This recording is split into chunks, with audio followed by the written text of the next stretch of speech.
जी आपने जिस तरह से अपने पति पर आरोप लगाए थे, हमने पहले भी आपसे बातचीत की थी, तो जो आरोप है सबके सामने हैं। अब पुलिस अरेस्ट कर चुकी है, जांच अपनी कर रही है, क्या कहेंगे?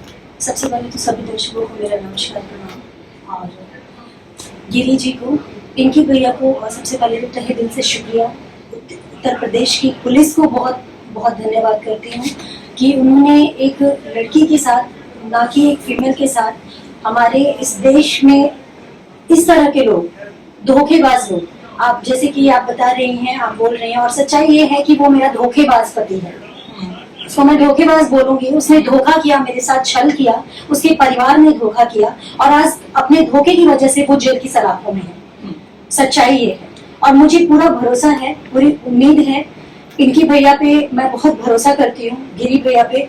इन्होंने मतलब बहुत मेरा मदद किया।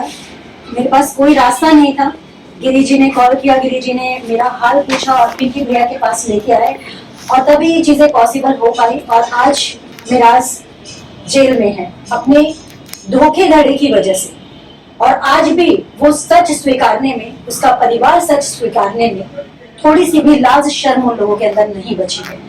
और वो ये नहीं जान रहे हैं, इस चीज को नहीं समझ रहे हैं कि ये चीज आने वाले समय में इनके पूरे परिवार के लिए बहुत घातक हो सकता है, क्योंकि इनको किसी ने अधिकार नहीं दिया है, किसी ने राइट्स नहीं दिया है कि किसी की बहन बेटी के साथ आप खेलें।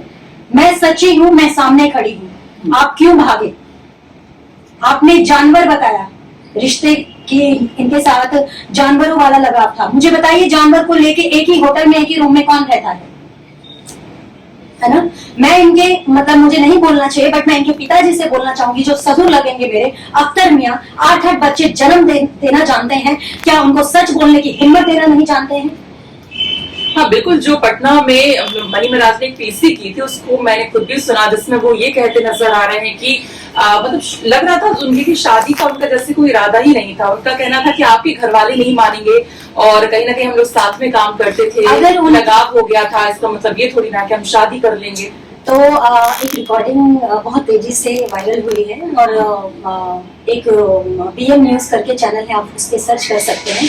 मेरे पिताजी से वो बंदा बात कर रहा है कोर्ट मैरिज के लिए, और सारी बात हुई है कि आप चिंता मत कीजिए। मेरे पिताजी को शक था, मेरे पिताजी ये भी बोले कि मेरी बेटी के साथ तुम गलत तो नहीं करोगे आने वाले समय में, क्योंकि मेरी बच्ची की खुशी में मेरी खुशी है।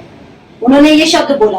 तो इस आदमी का कहना ये था कि वनु अभी भी खुश है, आगे भी खुश रखूंगा और हमेशा खुश रहेगी। तो आज ये कैसे मुकर सकता है, ये कैसे बोल सकता है कि सिर्फ और सिर्फ लगाव था?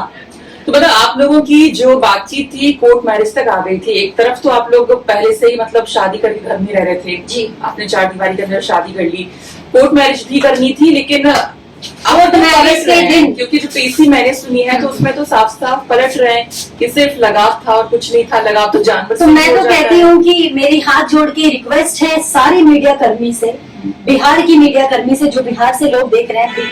यहाँ के लोग तो पॉसिबल नहीं है, यहाँ की मीडिया नहीं जा सकती है, और मीडिया का पूरा अधिकार है। आप उनके घर पे जाके उनके पेरेंट्स से पूछिए कि अगर रिश्ता नहीं था तो एक लड़की को, गैर लड़की को आप अपने घर में क्यों रख रहे थे? किसने ये अधिकार आपको दिया है? ये कानून कहाँ का है कि आप किसी गैर बेटी को अपने बेटे के साथ एक रूम में क्यों रखते थे? क्या मिशन था आप लोगों का? लब से हाथ कर रहे थे आप लोग, या फिर कोई और चाल चल रहे थे? और चाल चल रहे थे तो इसका जवाब देना पड़ेगा। यही है ना कि उनकी भी रजामंदी थी। बिल्कुल रजामंदी थी। तभी उनकी जो माँ है, रूम में किसी और को नहीं आने देती थी। मिराज और वनु एक साथ रहेंगे, क्या था? उनके माँ बाप का क्या इरादा था? इसका मतलब ये और इसके माँ बाप मिले हुए थे।